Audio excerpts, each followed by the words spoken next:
Hello students, welcome to window classes. और आज की क्लास में स्टार्ट करने वाले कक्षा 9वीं का राजनीति विज्ञान पाठ दूसरा। पाठ का नाम है भारत की विदेश नीति की विकास यात्रा। जैसे स्टूडेंट, हर एक देश जो होता है वह एक दूसरे ऊपर क्या रहता है, परास्परावलंबी रहता है, ठीक है ना। वह एक दूसरे ऊपर निर्भर रहता है, क्योंकि कोई भी देश रहे, चाहे वो छोटा देश रहे, चाहे वो बड़ा देश रहे, चाहे कितना भी संपन्न देश रहे, वह किसी न किसी रूप में दूसरे देशों के ऊपर क्या होता है, निर्भर रहता है। तो वो दूसरे देशों के साथ करता है, क्या करता है, व्यापार करता है और अपने संबंधों को स्थापित करता है। तो उसे क्या कहा जाता है, भारत की विदेश नीति कहा जाता है कि भारत की दूसरे देशों के साथ किस तरह से विदेश नीति है, ठीक है स्टूडेंट्स, कि भारत दूसरे देशों के साथ किस प्रकार से रहता है, अपने पड़ोसी देशों के साथ किस प्रकार से रहता है, तो दूर के जो देश है उनके साथ किस प्रकार से रहता है, ताकि क्योंकि हमको मालूम है कि भारत हर एक चीज में, सभी चीजों में संपन्न नहीं है, तो हर कोई ना कोई चीज के लिए दूसरे देशों पर हमको निर्भर रहना पड़ता है। तो भारत की विदेश नीति क्या है उसके बारे में हमको समझना है, और साथ ही साथ विदेश नीति क्या होता है, विदेश नीति को प्रभावित करने वाले घटक कौन से हैं, फिर भारत की विदेश नीति क्या होगी, और भारत की विदेश नीति के अलग अलग चरण पढ़ने वाले हम लोग। जैसे आरंभिक चरण है, फिर 1947 के से लेकर 1990 तक में क्या हुआ, फिर दूसरा चरण हम लोग लिखेंगे 1991 से लेकर अभी तक किस तरह से भारत की विदेश नीति बदली है।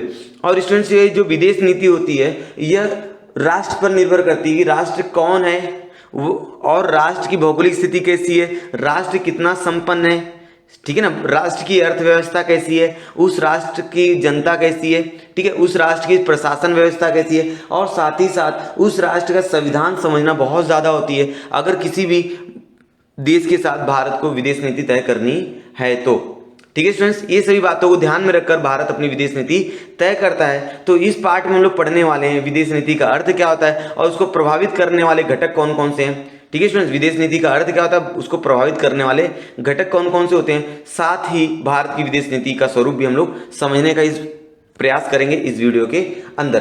तो स्टूडेंट्स, पहला टॉपिक हम लोग शुरू कर लेते हैं, विदेश नीति। स्टूडेंट, जैसा कि मैंने सब बताया कि सभी देश जो होते हैं अंतरराष्ट्रीय व्यवस्था के क्या होते हैं, घटक होते हैं। ये पूरा जो विश्व है वो एक क्या है, घटक है, ठीक है ना, एक घटक है, हर एक दूसरे पर निर्भर रहते हैं। इसमें कोई भी राष्ट्र सभी अर्थों में, आपको मालूम है, किसी भी अर्थ में परिपूर्ण नहीं रहेगा, वह किसी न किसी रूप में क्या रहेगा, कमजोर रहेगा। और इसलिए अंतरराष्ट्रीय व्यवस्था में परस्परावलंबन होता है। परस्परावलंबन मतलब स्टूडेंट्स क्या होता है कि वो एक दूसरे ऊपर क्या होते हैं, निर्भर रहते हैं, ठीक है ना। कौन सा राष्ट्र किसके साथ मित्रता करे, कौन से गुट में शामिल हो, अंतरराष्ट्रीय राजनीति में कौन सी भूमिका निभाए, ये सारी चीजें बताने का काम किसमें होता है, विदेश नीति में होता है। तो चलिए इसको पढ़ के समझ लेते हैं स्टूडेंट्स। सभी देश अंतरराष्ट्रीय व्यवस्था क्या होते हैं, घटक होते हैं। जितने भी देश हैं वो अंतरराष्ट्रीय व्यवस्था क्या होते हैं, घटक होते हैं। उनमें कोई भी राष्ट्र सभी अर्थों में स्वयंपूर्ण नहीं होता। ऐसा एक भी राष्ट्र नहीं रहेगा जो सभी चीजों में क्या रहेगा, परिपूर्ण रहेगा। मतलब ऐसा कोई भी राष्ट्र नहीं रहेगा जिसको किसी चीज की जरूरत नहीं पड़ेगी। इसलिए अंतरराष्ट्रीय व्यवस्था में परस्परावलंबन मतलब होता है स्टूडेंट्स एक दूसरे ऊपर निर्भर रहना। हमारी समझ में आया है, किंतु यह परस्परावलंबन कुछ गिने चुने देशों को लाभ अथवा हितों के लिए नहीं होना चाहिए, वह प्रत्येक राष्ट्र के हित के लिए हो, इसके लिए प्रयास करने पड़ते हैं। ये जो परस्परावलंबन है वो कुछ गिने चुने राष्ट्रों के लिए नहीं होना चाहिए कि 2-4 राष्ट्रों के लिए हो गया और बाकी के लिए ध्यान नहीं दिया। तो ये सबके लिए होना चाहिए, इसके लिए प्रयास करना पड़ता है। कौन से राष्ट्र के साथ मित्रता करें, कौन से गुट में शामिल हो। गुट देखो, हम लोग बताए थे कि द्वितीय विश्व युद्ध के बाद 2 गुट बन गए थे, ठीक है ना, नाटो और क्या बना था, वर्साय संधि, ऐसे 2 गुट बने थे, अमेरिका और रसिया की तरफ से। तो कौन से गुट में शामिल हो, अंतरराष्ट्रीय राजनीति में अपनी भूमिका कौन सी ले, आदि संबंध देश को निर्णय लेने पड़ते हैं कि वो कौन से गुट में शामिल होना चाहिए, वो कौन से राष्ट्र से मित्रता करनी चाहिए और वो किस प्रकार की भूमिका निभाए। ये सभी बातों के लिए देश को क्या करना पड़ता है, निर्णय लेना पड़ता है। निर्णय बहुत सोच समझ के लेने पड़ते हैं, सही बात है। ऐसी वैचारिक चौखट को विदेश नीति कहा जाता है। कौन से राष्ट्र में शामिल हो, कौन से गुट में शामिल हो, कौन से राष्ट्र के साथ मित्रता करें, अंतरराष्ट्रीय राजनीति कैसी रहेगी, पड़ोसी देशों के साथ कैसे रहना है, अमेरिका के साथ कैसे रहना है, जापान के साथ कैसे रहना है, ये सारी चीजें समझने का प्रयास करने वाली संस्था को हम लोग बोल सकते हैं विदेश नीति, ठीक है ना। प्रत्येक स्वतंत्र और प्रभुत्व संपन्न राष्ट्र अपनी अपनी विदेश नीति निर्धारित करते हैं। जितने भी संपन्न राष्ट्र हैं, जितने भी राष्ट्र हैं, हर एक राष्ट्र अपना खुद का विदेश नीति तैयार करता है। इसलिए राष्ट्रों की विदेश नीति संबंधों का अध्ययन करने वाली अंतर्राष्ट्रीय राजनीति में विदेशी नीति को बहुत महत्व प्राप्त हुआ है। अब आगे तो स्टूडेंट्स यहाँ पर लिखा है, क्या आप जानते हैं जब हमें किसी देश का अध्ययन करना होता है, जब भी हमें किसी देश का अध्ययन करना होता है तब उस देश के संविधान और विदेश नीति को समझना आवश्यक होता है। यदि समझ लो हमको ईरान से संबंध बनाना है, यदि हमको पाकिस्तान से संबंध बनाना है, तो सबसे पहले मुझे उस देश के संविधान के बारे में और उस देश की विदेश नीति के बारे में समझना पड़ेगा। जब तक हम उस देश के संविधान और उस देश की विदेश नीति को नहीं समझेंगे, तब तक हम उस देश के साथ कोई किसी भी तरह का व्यापार, किसी भी तरह की मित्रता स्थापित करने में क्या रहेंगे, असमर्थ रहेंगे। तो ये किसी भी देश के साथ हमको अगर विदेश नीति बनानी है तो उसके संविधान और उसके विदेश नीति को समझना बहुत ज़्यादा जरूरी है। इसके लिए अलग अलग लोग होते हैं जो हम लोग इस वीडियो के में देखने वाले हैं। ठीक है स्टूडेंट्स, अगला टॉपिक स्टूडेंट्स राष्ट्रीय हित संबंध। राष्ट्रीय हित क्या होता है स्टूडेंट्स? अपने राष्ट्र की सुरक्षा करना, अपने राष्ट्र की स्वतंत्रता, प्रभुत्ता, इनको संपन्न बनाए रखना, इसको ही क्या कहा जाता है? राष्ट्रीय हित कहा जाता है। राष्ट्र के बारे में सोचना, समझ में? राष्ट्र के हितों का संवर्धन करना और उनको उच्च स्तर पर लेके जाना राष्ट्र को, इसे कहा जाता है राष्ट्रीय हित संबंध। चलिए पढ़ के समझते हैं। विदेश नीति से क्या तात्पर्य है, ये हमने संक्षेप में समझा। विदेश नीति मतलब क्या होता है वो हमने समझ लिया कि कौन से राष्ट्र के साथ रहना है, कौन से गुट में शामिल होता है, अंतर्राष्ट्रीय राजनीति कैसी रहेगी, ये सारी चीजें हमने समझ ली। अब हमको समझना है कि राष्ट्रीय हित क्या होता है। राष्ट्रीय हित और विदेश नीति का बहुत बड़ा संबंध है। यदि हमारी विदेश नीति बहुत अच्छी रहेगी, यदि हमारी विदेश नीति दूसरे देशों के साथ बहुत अच्छी रहेगी, तो हमारे राष्ट्र का क्या होगा? हित होगा। यदि हमारी विदेश नीति अच्छी नहीं रही तो हमारा राष्ट्रीय हित क्या होगा? अच्छा नहीं होगा। मान लीजिए जैसे हम लोग ईरान से और इराक से पेट्रोल लेते हैं, ठीक है, हमारी अगर उनसे विदेश नीति अच्छी रहेगी तो हमको सही मात्रा में पेट्रोल और डीजल ये सही मात्रा में हमको मिलेगा। लेकिन अगर हमारी विदेश नीति उनसे खराब हो गई तो वही पेट्रोल डीजल हमको महंगे मिलेगा, जिसकी वजह से हमारे देश में रहने वाली जो जनता है उनको महंगे में उसको खरीदना पड़ेगा, जिसकी वजह से हमारी जो राष्ट्रीय हित है उसको नुकसान होगा। राष्ट्रीय हित संबंधों का संवर्धन विदेश नीति द्वारा किया जाता है। यदि आपको राष्ट्रीय हित का संवर्धन करना, राष्ट्र के हितों के बारे में सोचना है, तो आपको ऐसी विदेश नीति तय करनी पड़ेगी जिससे राष्ट्र का बुरा ना हो। इसलिए विदेश नीति विस्तृत अध्ययन करने से पूर्व हमें राष्ट्रीय संबंधित अर्थ या उसका महत्व समझना चाहिए। इसलिए हमको विदेश नीति करने से पहले हमारे राष्ट्र के हितों के बारे में पहले सोचना चाहिए। जब राष्ट्र के हितों के बारे में सोच लिया जाए कि हाँ ये जो काम हम लोग दूसरे देश के साथ करने वाले हैं, इससे हमारे राष्ट्र को क्या नुकसान होगा या क्या फायदा होगा, इन सभी बातों को ध्यान में रखकर हम लोग विदेश नीति तय करते हैं। अब राष्ट्रीय हित संबंध से तात्पर्य अपने देश की स्वतंत्रता, प्रभुत्व, संपन्नता को सुरक्षित रखने के लिए की जाने वाली उपाय। राष्ट्रीय हित मतलब क्या होता है कि अपने देश की स्वतंत्रता, उस देश की जो स्वतंत्रता है, प्रभुत्व, संपन्नता जो है, उसकी सुरक्षा के लिए की जाने वाले जो उपाय योजनाएं हैं उनको क्या कहा जाता है? राष्ट्रीय हित कहा जाता है। अपना आर्थिक विकास साध कर अपनी सामर्थ्य बढ़ाने के लिए किए जाने वाले प्रयत्नों का भी राष्ट्रीय हित संबंधों में समावेश होता है। सही बात है। अपनी आर्थिक विकास सुधार कर, जो आर्थिक विकास उनका है उनको साध कर अपनी सामर्थ्य बढ़ाने के लिए भी प्रयत्नों का राष्ट्रीय हित में संबंध पड़ता है। अपने राष्ट्र के लिए क्या लाभप्रद रहेगा, क्या उचित रहेगा, जो भी देश विदेश नीति तय करता है उसको पहले सोचना पड़ता है कि हमारे देश के लिए क्या लाभदायी रहेगा, क्या उचित रहेगा। जो मैं दूसरे देशों के साथ संबंध स्थापित कर रहा हूँ, ठीक है, अगर आप उस देश के उच्च पद पर हो तो जो लोग विदेश नीति तय करते हैं वो लोग पहले सोचते हैं कि ये विदेश नीति तय करने से हमारे भारत की जनता को, हमारे देश की जनता को क्या लाभ होगा और क्या हानि होगी, वो उचित है कि नहीं है। इसका विचार कर जब निर्णय लिए जाते हैं तब उसे राष्ट्रीय हित संबंधों का संवर्धन कहा जाता है। जब सभी बातों को विचार किया जाता है कि उससे क्या लाभ होगा, क्या हानि होगा, क्या उचित है कि नहीं है, इन सभी बातों पर जब विचार किया जाता है और जब निर्णय लिए जाते हैं तो कहा जाता है कि हमने क्या किया है? राष्ट्रीय हितों का संवर्धन किया हुआ है। ठीक है, अब आगे आने वाले 2-3 पॉइंट्स हम लोग समझेंगे कि हम लोग राष्ट्रीय हित को कैसे बचाकर रखा जा सकता है। जैसे कि स्टूडेंट्स यहाँ पर पहला पॉइंट है अपने देश की स्वतंत्रता, प्रभुत्व, संपन्नता तथा अखंडता की रक्षा करना, अर्थात संरक्षण सर्वोच्च राष्ट्रीय हित है। राष्ट्रीय हित का सबसे पहला उद्देश्य क्या है? अपने देश को स्वतंत्र बनाए रखना ताकि हमारे देश की स्वतंत्रता बाधित न हो। दूसरा प्रभुत्व, संपन्नता, हमारा देश सभी चीजों में संपन्न हो। और अखंडता, हमारा देश क्या अखंड है, अलग अलग राज्यों में अलग अलग भाषा बोलने वाले, अलग अलग धर्म को मानने वाले, अलग अलग तीज त्योहार मनाने वाले लोग हैं, इसलिए हमारा देश क्या है? अखंड है। अर्थात संरक्षण, ये क्या है? राष्ट्रीय सर्वोच्च हित है। समझ में आ रहा है? अब आगे आर्थिक विकास भी एक महत्वपूर्ण राष्ट्रीय हित है। आर्थिक विकास महत्वपूर्ण राष्ट्रीय हित है। आर्थिक विकास होना चाहिए स्टूडेंट। यदि आर्थिक विकास नहीं होगा तो देश तरक्की नहीं कर पाएगा।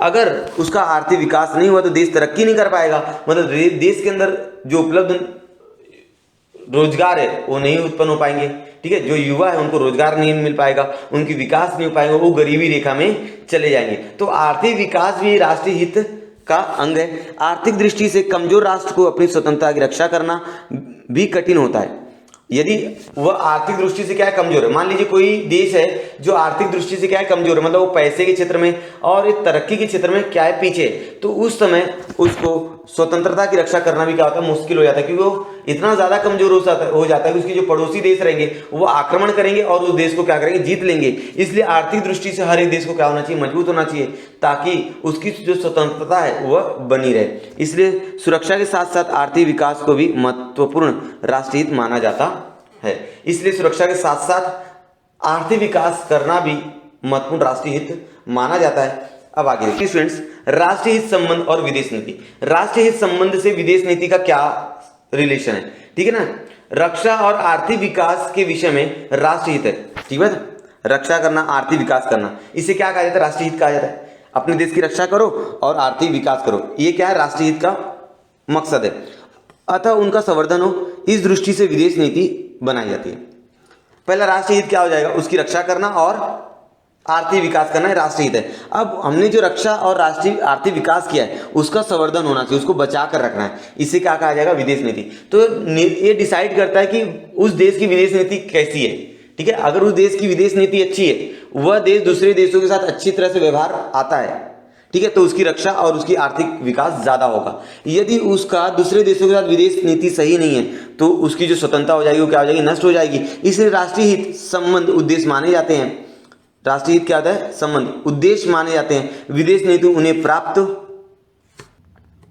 करने का साधन मानी जाती है। राष्ट्रीय हित जो है वो उद्देश्य है और विदेश नीति क्या है, उसको प्राप्त करने का साधन है। यदि आपको राष्ट्र का हित करना है तो आपका विदेश नीति अच्छा होना चाहिए।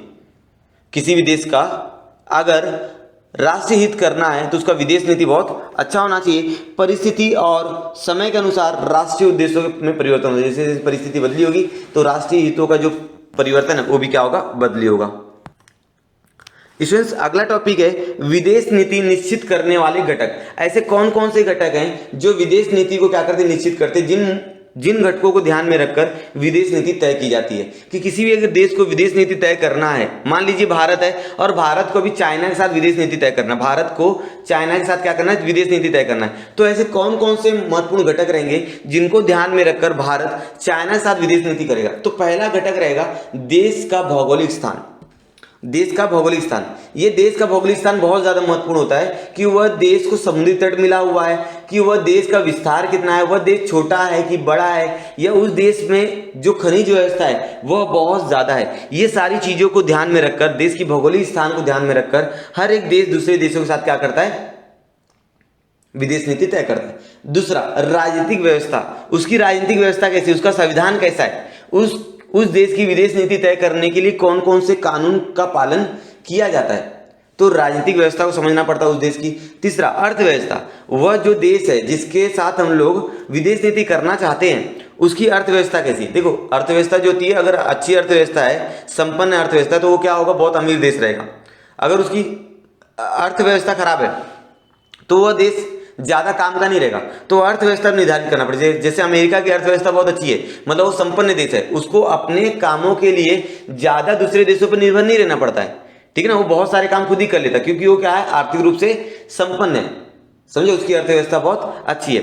फिर उसके बाद चौथी चीज हमको पढ़नी है राजनीतिक नेतृत्व, कि उसके अंदर राजनीतिक नेतृत्व कैसा है। जैसे वहां पर लोकतंत्र है, ठीक है, वहां पर राष्ट्रपति शासन है या प्रधानमंत्री वहां का मेन है, तो वहां का राजनीतिक नेतृत्व कैसा है, ठीक है। उसके बाद प्रशासनिक घटक, प्रशासनिक घटक मतलब क्या हो जाएगा स्टूडेंट्स, उसके अंदर कौन कौन से ऐसे घटक हैं जो विदेश नीति तय करने में क्या करते हैं, मदद करेंगे। कौन कौन से ऐसे व्यक्ति हैं और कौन कौन से ऐसे संस्था है जो विदेश नीति तय करने में क्या करते हैं, मदद करते हैं, ठीक है स्टूडेंट्स। तब इन सभी पांचों चीजों को जो मैंने बताया, इनको एक के बाद एक हमको पढ़ना है और समझना है। तो चलिए पहला घटक पढ़ लेते हैं। पहला घटक स्टूडेंट्स, देश का भौगोलिक स्थान। जिस देश के साथ हमको विदेश नीति करना है उस देश की भौगोलिक स्थान हमको समझ में आनी चाहिए, ठीक है ना। कक्षा 8वीं में 9वीं में आपने राजनीतिक मानचित्र और भूगोलक के बारे में पढ़ा होगा। गोल गोल रहता है भूगोलक, उसके अंदर पता लगता है कि कौन सा देश का स्थान कहाँ पर है।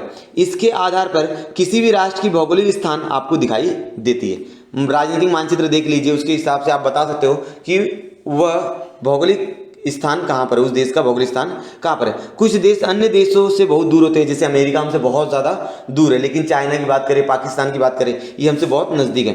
तो कुछ देश हमसे बहुत दूर होते हैं, कुछ देश आसपास के पड़ोसी राष्ट्र होते हैं। तो स्टूडेंट्स कमेंट सेक्शन में कमेंट करके बताओगे भारत के कितने पड़ोसी देश हैं, और उन पड़ोसी देशों के नाम आपको कमेंट सेक्शन में कमेंट करके बताना है। तो स्टूडेंट्स हमारा टॉपिक क्या है कि बहुत सारे ऐसे देश होते हैं जो भारत से बहुत ज़्यादा दूर है। यहाँ पर उदाहरण मैं भारत का ले रहा हूँ, भारत से बहुत ज़्यादा दूर है। और कुछ ऐसे देश होते हैं जो बहुत करीब होते हैं, अर्थात वो पड़ोसी राष्ट्र होते हैं। कुछ राष्ट्र से समुद्री तट मिलता है, जैसे भारत को समुद्री तट मिला हुआ है, चाइना को समुद्री तट नहीं मिला हुआ है, ठीक है, चीन को समुद्री तट नहीं मिला हुआ है।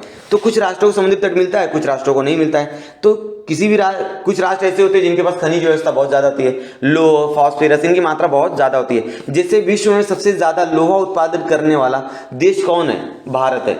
पूरे विश्व में सबसे ज्यादा लोहा उत्पादन करने वाला देश का नाम है भारत। तो लोह खनिज संक्षेप में विदेश नीति निर्धारण करते समय देश का आकार समझना पड़ता है, वह देश कितना बड़ा है, छोटा देश है, बड़ा देश है, उस देश की जनसंख्या कितनी है, तथा भूमि की गुणवत्ता कैसी, उसकी उस भूमि गुणवत्ता कैसी है, देश की समुद्री किनारा प्राप्त है कि नहीं है, प्राकृतिक साधन संपदा उपलब्ध है कि नहीं। इन सभी मुद्दों को ध्यान में रखकर हम लोग किसी भी देश के साथ विदेश नीति तय करते हैं।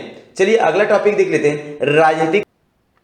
स्टूडेंट्स अगली घटक है राजनीतिक व्यवस्था, ठीक है ना। लोकतांत्रिक शासन व्यवस्था में संसद को विदेश नीति निर्धारण में महत्वपूर्ण स्थान प्राप्त होता है। जो लोकतांत्रिक, जैसे हमारा भारत का लोकतंत्र है, तो भारत में जो विदेश नीति होता है वो कौन निर्धारित करता है? तो संसद में जो लोग होते हैं ना, जो लोग संसद में होते हैं वो लोग निर्धारित करते हैं कि विदेश नीति कैसे की जाएगी, ठीक है। जैसे प्रधानमंत्री हो गए, मंत्रिमंडल हो गए, राज्यपाल हो गए, वित्त मंत्री हो गए, गृह मंत्री हो गए, ऐसे बहुत लोग होते हैं जो विदेश नीति तय करने में क्या करते हैं? मदद करते हैं। विदेश नीति संबंधित विषयों को संसद में क्या होती है? चर्चा होती है। संसद में विदेश नीति जो तय करनी है दूसरे देशों के साथ, उस पर चर्चा होती है। और जो विपक्ष रहता है, विपक्ष मतलब स्टूडेंट जो सरकार में नहीं होता है, जैसे अगर आज की बात करें तो भाजपा की क्या है? सरकार है, भाजपा क्या है? सरकार है, और कांग्रेस क्या है? विपक्ष में। अगर एग्जाम्पल के रूप में रहे तो भाजपा क्या है? सरकार में, और कांग्रेस क्या है? विपक्ष में। तो जब विदेश नीति तैयार की जाती है संसद के अंदर, तो जो सरकार होती है वो अपने विदेश नीति के मूल्यों को रखता है, और उसके ऊपर विपक्ष क्या करेगा? प्रश्न, अलग अलग प्रश्न पूछेगा, और विदेश नीति को नियंत्रण रख सकता है। समझ में आ रहा है? विदेश नीति को नियंत्रण करने के लिए विपक्ष का होना बहुत ज्यादा जरूरी है। यदि विपक्ष नहीं रहेगा तो सरकार अपनी मनमानी ढंग से क्या करेगा? अलग अलग विदेश नीति तय करेगा। यदि वो विदेश नीति जनता के अनुकूल नहीं हुआ तो जनता को उससे क्या होगा? नुकसान होगा। इसलिए वहां पर जो विपक्ष होते हैं, जो सरकार में नहीं होते हैं, जो चुनाव हार चुके होते हैं, जैसे कांग्रेस, वो सरकार में नहीं है अभी, तो वो लोग क्या करते हैं? सरकार से प्रश्न पूछते हैं और विदेश नीति का नियंत्रण करने के लिए मदद करते हैं। संघ राज्य व्यवस्था वाले, जैसे अमेरिका संघ राज्य है। सही बात बोल रहे हो स्टूडेंट्स? भारत लोकतांत्रिक है, अमेरिका क्या? संघ राज्य है। व्यवस्था वाले देश में विदेश नीति निर्धारण करते समय घटक राज्यों पर भी विचार करना पड़ता है, क्योंकि पड़ोसी राष्ट्रों की गतिविधियों का घटक राज्यों पर प्रभाव पड़ता है। जो संघ राज्य होते हैं स्टूडेंट्स, उनको विदेश नीति तय करते समय उनको घटक राज्यों पर विचार करना पड़ता है कि अगर मैं ये विदेश नीति तय करूंगा तो इससे मेरे राज्य पर क्या असर पड़ेगा। जैसे यदि वह श्रीलंका के साथ कोई गतिविधि करता है तो उसका अगर कोई असर होगा तो उस पर क्या होगा? तमिलनाडु पर होगा, क्योंकि तमिलनाडु सबसे दक्षिणी इलाके में श्रीलंका भी है। भारत को जो दक्षिणी इलाका है यहाँ पर श्रीलंका होता है, यहाँ पर तमिलनाडु है, ठीक है। भारत का ऐसे इलाका देखे तो, ठीक है। उसके बाद अगर बांग्लादेश के साथ कोई विदेश नीति तय की जा रही है, बांग्लादेश के साथ कोई गतिविधि की जा रही है, तो उसका असर बंगाल पे होगा और पूर्वोत्तर राज्यों में होगा। असम हो गया, उत्तराखंड हो गया, ठीक है ना, मिजोरम हो गया, यहां पर होगा। समझ में आ रहा है? आगे अगला टॉपिक स्टूडेंट्स, अगला घटक है अर्थव्यवस्था। स्टूडेंट जब भी विदेश नीति निर्धारित की जाती है दूसरे देशों के साथ, तो सबसे पहला घटक अर्थव्यवस्था भी देखा जाता है कि वह देश अर्थव्यवस्था की दृष्टि से संपन्न है कि नहीं है। अगर वो अर्थव्यवस्था की दृष्टि से संपन्न है, मतलब वो बहुत संपन्न राष्ट्र है, मतलब उसके साथ सौदा करना या उसके साथ संबंध बनाना अच्छी बात है। समझ आ रहा है? अगर उसकी अर्थव्यवस्था ही नहीं रहेगी, अगर हम लोग उसके साथ संबंध बनाएंगे तो हमारे देश में नुकसान होने की संभावना ज्यादा होती है। आधुनिक समय में किसी भी देश की आर्थिक स्थिति विदेश नीति का निर्धारित करती है। आधुनिक समय में, आज के टाइम में अगर विदेश नीति तय करना है तो आर्थिक स्थिति बहुत ज्यादा जिम्मेदार होती है। यदि उस देश की आर्थिक स्थिति अच्छी है तो हम लोग बोल सकते हैं उस देश के साथ विदेश नीति तय करना आसान रहेगा। सभी राष्ट्रों को आर्थिक विकास सबसे महत्वपूर्ण उद्देश्य बन गया है। आज हर एक राष्ट्र का सबसे महत्वपूर्ण मुद्दा क्या बना है कि उसका आर्थिक विकास कैसे किया जाए, वह ज़्यादा से ज़्यादा तरक्की कैसे करे। इस कारण अर्थव्यवस्था का विदेश नीति पर दो प्रकार से प्रभाव पड़ता है। अर्थव्यवस्था का विदेश नीति पर दो प्रकार से प्रभाव पड़ेगा। पहला प्रभाव है देश का अर्थव्यवस्था मजबूत करने हेतु अन्य राष्ट्रों से प्रस्थापित किए जाने वाले आर्थिक संबंध या आयात निर्यात, वैश्विक व्यापार, सहभाग आदि बातों विदेश नीति तय की जाती है। जब भी हम दूसरे देशों के साथ विदेश नीति तय करते हैं तो हमको कुछ बातों को ध्यान में रखना पड़ता है कि हम लोग उससे आयात क्या करने वाले हैं, निर्यात क्या करने। आयात मतलब हम लोग उससे लेंगे क्या, आयात मतलब हम लोग उस देश से लेंगे क्या, और निर्यात मतलब उस देश को देंगे क्या। जैसे इजराइल हो गया, ठीक है ना, उसको हम लोग अनाज देते हैं, उससे हम लोग क्या लेते हैं, पेट्रोल लेते हैं, डीजल लेते हैं। तो आयात निर्यात समझ आ रहा है। वैश्विक व्यापार, उससे हम लोग कौन सा वैश्विक व्यापार कर सकते हैं। तो इस सारी चीजों पर विचार करके फिर हम लोग अपनी विदेश नीति तय करते हैं। दूसरा पॉइंट, वर्तमान वैश्विक व्यवस्था में आर्थिक सुरक्षा के मुद्दे राष्ट्रीय सुरक्षा की तरह होते हैं। आर्थिक सुरक्षा मतलब यदि वह आर्थिक रूप से संपन्न है, मतलब वह उसकी राष्ट्रीय सुरक्षा संपन्न है, क्योंकि बहुत अमीर देश रहेगा पैसे की दृष्टि से, हर एक दृष्टि से, तो दूसरे कोई देश उस पर कोई नुकसान पहुंचाएंगे नहीं। यदि वो आर्थिक रूप से मजबूत है तो उसकी राष्ट्रीय सुरक्षा बहुत ज्यादा रहेगी। समझ में आ रहा है स्टूडेंट्स, यहां तक समझ में आ रहा है क्या। ये हम लोग तीसरा घटक पढ़ रहे हैं, अर्थव्यवस्था, जो विदेश नीति तय करने में उपयोग होती है। आगे, राष्ट्र उतने ही सामर्थ्यवान, जो देश जिस राष्ट्र की, क्या बोला स्टूडेंट, ध्यान से सुनिएगा, जिस राष्ट्र की आर्थिक सुरक्षा जितनी मजबूत होगी, जो राष्ट्र आर्थिक रूप से जितना मजबूत होगा वो उतना सामर्थ्यवान राष्ट्र होगा, मान्यता मिलती है। मजबूत अर्थव्यवस्था वाले देश कम परावलंबी होते हैं। जिनकी अर्थव्यवस्था बहुत अच्छी होती है वो परावलंबी कम होते हैं। जैसे अमेरिका का एग्जांपल ले सकते हैं, अमेरिका की अर्थव्यवस्था बहुत अच्छी है इसलिए वो परावलंबी कम है, वो दूसरे देशों पर कम निर्भर होता है। आगे, तथा वे स्वतंत्र पूर्वक विदेश नीति का निर्धारण कर सकते हैं और उनको विदेश नीति निर्धारण करने में कोई बाधा नहीं आती। आज अमेरिका के साथ कोई भी विदेश नीति निर्धारित कर सकता है क्योंकि उसकी अर्थव्यवस्था क्या है, बहुत अच्छी है, इसलिए अमेरिका के साथ विदेश नीति तय करना बहुत आसान हो जाता है। अगला घटक स्टूडेंट्स, राजनीतिक नेतृत्व। अगली घटक की बात करेंगे, अगर हम लोग जिस देश के साथ विदेश नीति तय करना है उस देश का राजनीतिक नेतृत्व कैसा है। विदेश नीति निर्धारण में राष्ट्रपति आता है, प्रधानमंत्री आता है, विदेश मंत्री आता है, रक्षा मंत्री आते हैं, वित्त मंत्री, गृह मंत्री का सहयोग होता है। ये मैंने कुछ लोगों के नाम बताए। किसके नाम बताया मैंने, जैसे राजनीतिक नेतृत्व में कौन कौन लोग नीति तय करते हैं, तो उसका नाम मैंने बताया, राष्ट्रपति, प्रधानमंत्री, विदेश मंत्री, रक्षा मंत्री, वित्त मंत्री, गृह मंत्री। ये कुछ ऐसे लोग हैं जो संसद में होते हैं और ये लोग विदेश नीति तय करने में मदद करते हैं। विदेश नीति का निरंतर बनाए रखने के लिए, उसे सुधारने का प्रयत्न इन पदों के व्यक्ति करते हैं। ये जो पदों के व्यक्ति मैंने बताया, राष्ट्रपति, प्रधानमंत्री, विदेश मंत्री, रक्षा मंत्री, ये लोग विदेश नीति सुधारने के लिए प्रयत्न करते रहते हैं। जैसे पंडित जवाहरलाल नेहरू ने भारत की विदेश नीति में गुट निरपेक्षतावाद को बढ़ावा दिया था। सही बात है। जब स्वतंत्रता काल के बाद शीत युद्ध शुरू हुआ था, ठीक है, भारत ने किसी भी गुट का समर्थन नहीं दिया, न तो अमेरिका का समर्थन किया था, न तो उसने सोवियत रूस का समर्थन किया, सोवियत संघ का। तो उसने क्या समर्थन किया था, गुट निरपेक्षतावाद, कि हम लोग किसी का समर्थन नहीं करेंगे। और बाद में आके बहुत सारे राष्ट्र इससे जुड़े थे और भारत देश का नेतृत्व किया था पंडित जवाहरलाल नेहरू के उपलब्ध में। ठीक है, अब आगे, अटल बिहारी वाजपेयी ने भारत चीन संबंध सुधारने का बड़ा योगदान दिया। अटल बिहारी वाजपेयी ने भारत और चीन के जो संबंध है उसको सुधारने का बहुत ज्यादा प्रयत्न किया। 1962 में जो लड़ाई हुई थी भारत और चीन की, उसके बाद से उनके संबंधों में थोड़ा सा परिवर्तन आया है, तो उसको सुधारने का प्रयास अटल बिहारी वाजपेयी ने किया था, जो सन 2002 में भाजपा के क्या थे, प्रधानमंत्री बने, भाजपा की तरफ से पहले प्रधानमंत्री बने थे। अगला घटक स्टूडेंट्स, प्रशासनिक घटक।